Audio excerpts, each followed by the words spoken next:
And here we are, we're live. So here's the big question. When do we quit selling to the people that aren't buying?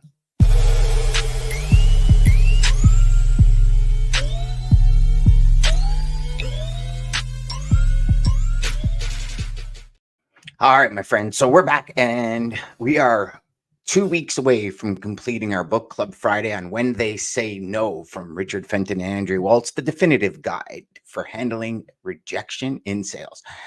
And today is quite a day when we're coming to it might be a good time to quit. And here's, let me ask you this before we get going on here. Have you ever asked yourself, should I continue prospecting this customer? Like it's been X amount of time, maybe you've sent X amount of quotes, maybe you've had X amount of conversations, and you're sitting there going, like, there's no movement. What do I do? And I could share from my perspective, and I'd love to hear from y'all if this is kind of what you guys feel. But I always felt when I hit that stage, it's like, but what if I was that, proverbial 3 feet from gold with this prospect, right? And it's like you hang on. It's like you're falling off the cliff and you grab a rope and your hands are sliding down the rope. So you tie this big knot in it to hang on, and you hang on to that prospect. You hang on to the idea that will it close? Will it? And sometimes it just never does. I mean, there's been prospects for 3 years, 4 years, and they would change traffic managers, or there's no room. There's no room. And I know a lot of people in logistics are like, well, when it's a no, it doesn't mean never. So consistently go after them. I've spoken to a lot of people that have chased prospects for 4 years before they get the business. So I don't think it's as definitive as, you don't get business in 30 days, 60 days, 90 days. And we say, no, I don't think it's definitive as a prospect says, this is the timeline, and the timeline changed. So we say no. But there is some interesting things in this book here that I actually want to go over with you. So I won't get into the big stories, but in essence, a former professional poker player and cognitive behavioral decision maker, Annie Duke, she reported this when she was profiled in Entrepreneur magazine. She said, in order to succeed, you're going to have to stick to hard things, but also to succeed, you're going to have to quit the things that aren't worth pursuing. And she actually wrote a book called Quit, and I'm going to look into it because I'd like to understand that a little bit more. But what they start talking about is when we're talking about the decision to quit, right? There's a couple of things that Andrea and Richard talk about that come before it, and I agree with it.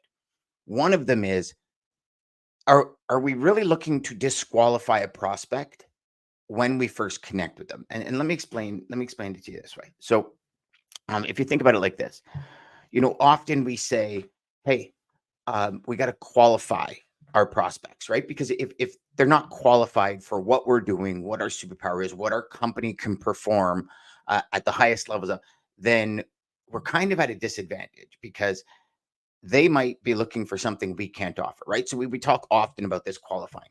And what they're saying here is disqualify, which I think is an even better way to put it, is if you just disqualify people that don't match your ICP, then what are you left with? Obviously qualified people. So it's just another way to say it.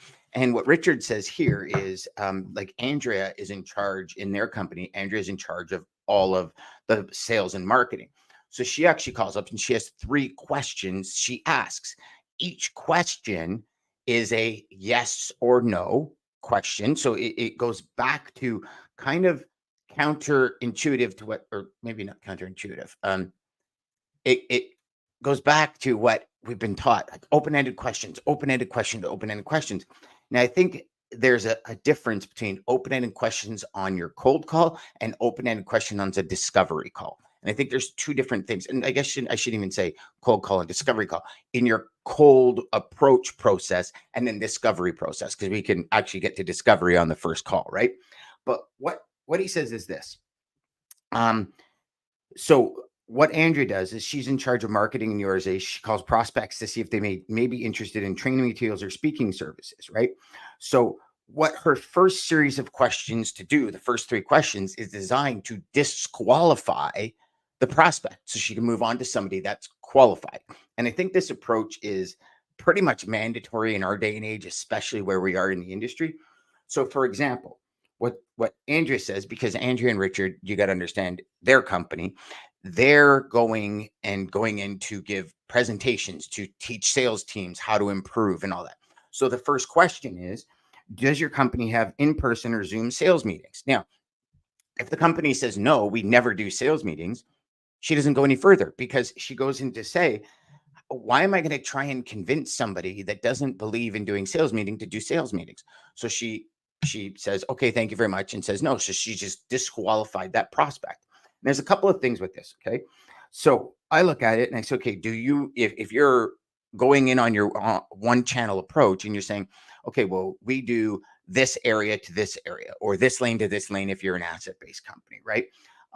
Do you deal with brokers? Are you looking for X, Y, and Z in order to help improve ABC? So those might be some of the initial questions I ask, right? You might ask, do you believe that your logistics supplier is a resource in your business to help you maintain profitability? That's another great question, because if they say no, and that's what you're focusing on for your client profile, they're disqualified. Now, and obviously everyone understand something here, okay? Some of you are probably at this point saying, but Dan, I'm a broker. I can do more than just one thing. And I agree. But if you've ever heard the expression, if you chase many rabbits, you'll get none.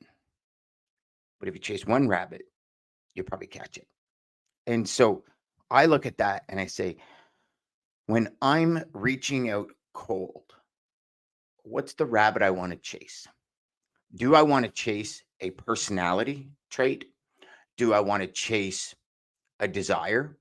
Do I want to chase an internal fortitude? Look, what do I want to chase? And I think we really need to come to grips with that first, because when we realize what we want to be quote unquote known for, or what our best foot forward is, right?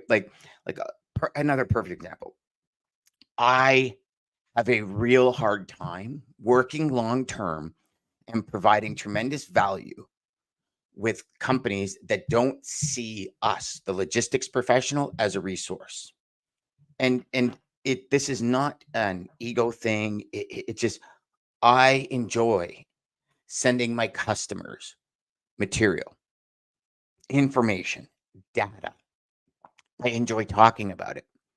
I enjoy having conversations with customers that truly want to build a logistics department, or build a logistics function, a supply chain that's going to help them be profitable.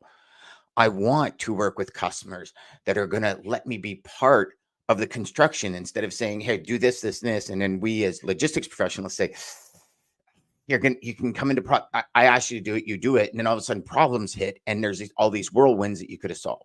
Like that, for me, keeps me engaged in working with the customer. It keeps me in my zone, my impact zone. So for me, I'll ask these questions and I'll actually walk away. And the next chapter in the book, they talk about, you shouldn't be surprised. And then the one after that, they talk about being surprised. And then one after that, they say, well, you shouldn't always walk away. And they go in and they talk about, your pond. So think of it like this, right? If you sell airplane engines, right? That's your field. There's only so many companies that buy airplane engines, right? So your field is very small compared to logistics. Our field is ginormous. So we don't necessarily have to follow, and I'm speaking specific to logistics now. I don't believe in my heart of hearts that we have to follow that. You can find 10,000 companies in almost every city to chase. Out of those 10,000, even if 1% match your client profile, right? 1%. That's what 100 companies, I think, or something. I'm not that great at math without my calculator.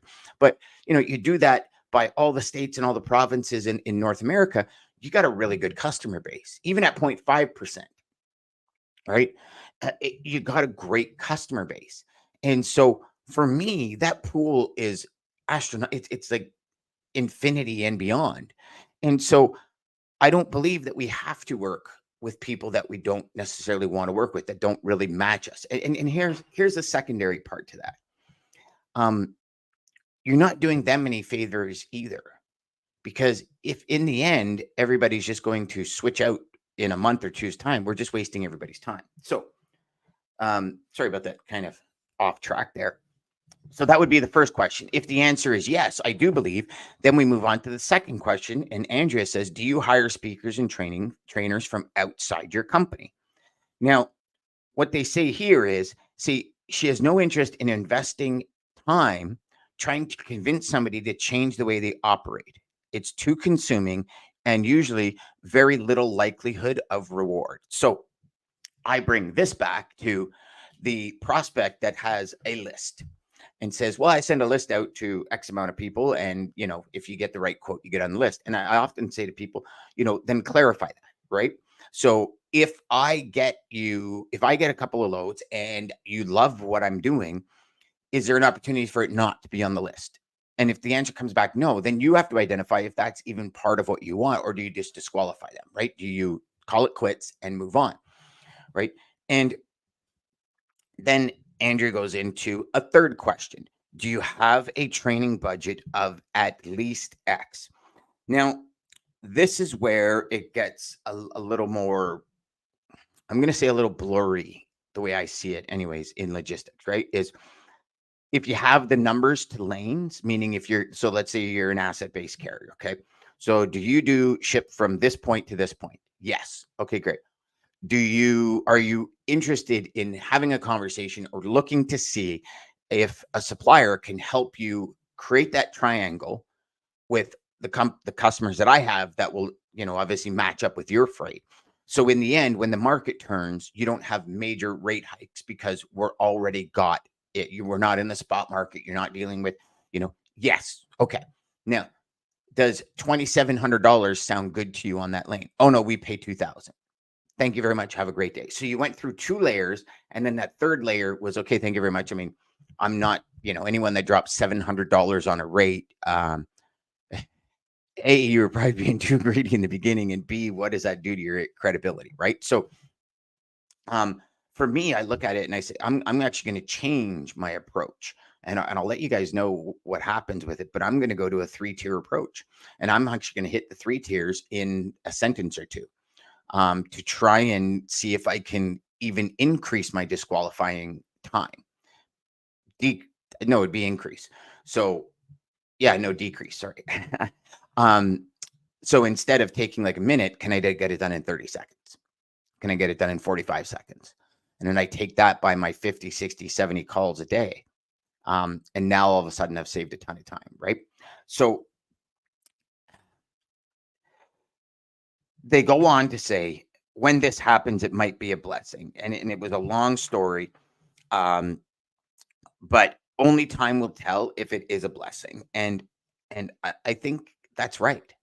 I mean, I think when we look at it, or we start getting into the individual customers, like if you go through your pipeline right now, never mind your pipeline, if you go through your customer base right now, and you start saying to yourself, okay, like that customer, like that customer, like that customer, really don't like that customer, really don't like that customer. That customer wants filet mignon at dollar store prices and all that, right?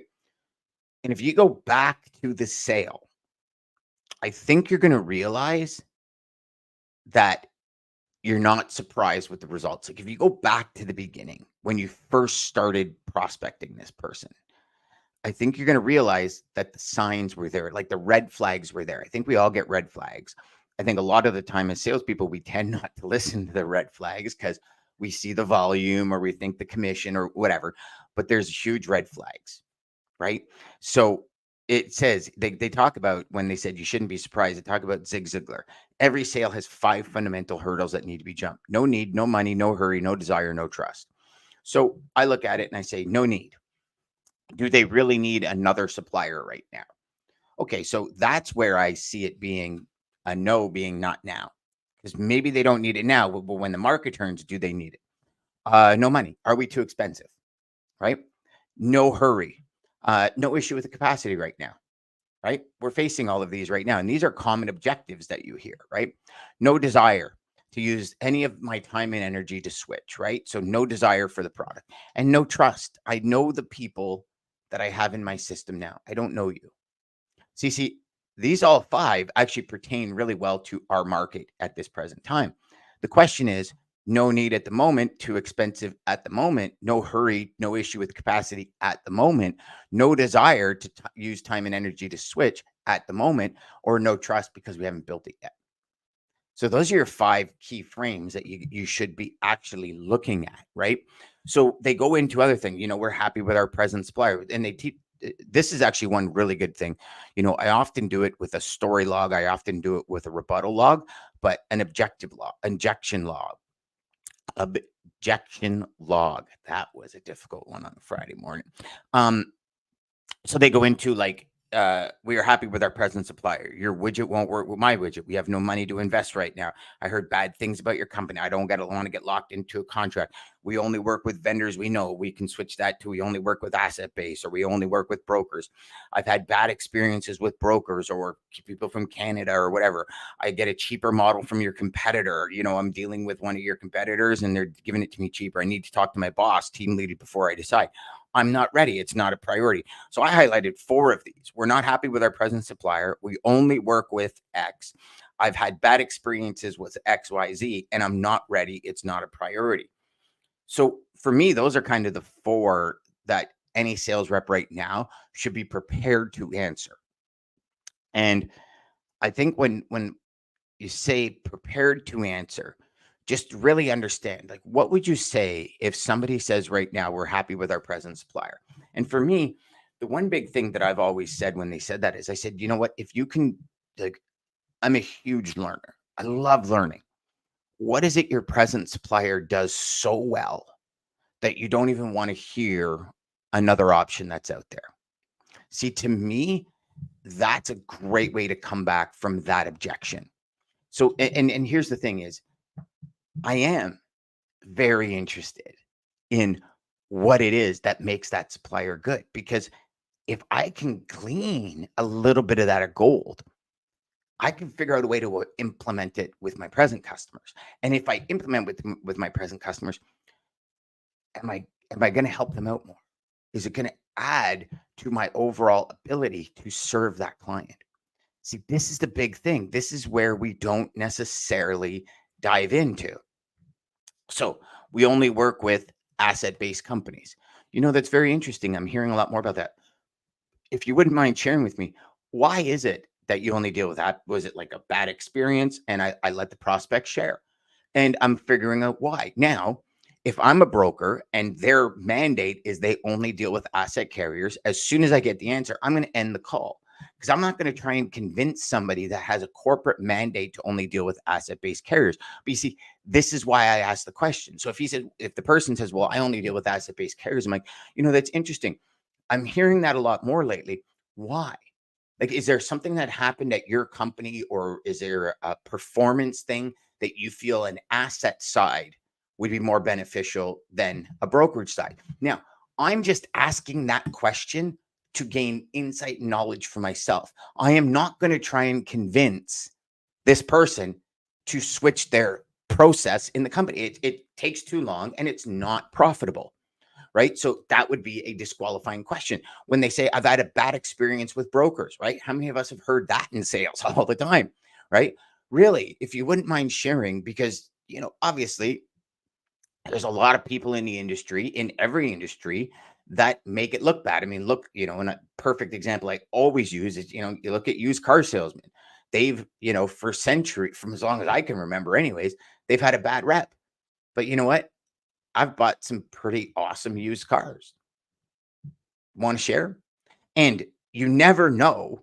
A bad experience doesn't necessarily mean they will not use people. They just had a bad experience. So how do you prove you can never overcome those bad experiences? Yes, you're absolutely right. I know what you're thinking. Reference letters, right? Big time. That's a great rebuttal. I'm not ready. It's not a priority. To me, this is when I think we're going to get more and more, especially in the first quarter of 2024, where we're in there now, because volumes are slow. Most companies are having a struggle keeping up with just making their present suppliers happy. So why are they going to take time out of their day to set you up when it's not a priority? See, this to me is one of the biggest ones, because I have seen this over and over and over and over again. Like, if you don't really understand what your superpower is coming into this, why would anyone make it a priority to set you up? So it's something for you to think about as to, how do I move through this with the ability to show my superpower, but not only that, how do I make it a priority for my prospect to set me up so we can actually start showing them the value we have, right? Then they go into, you should be surprised.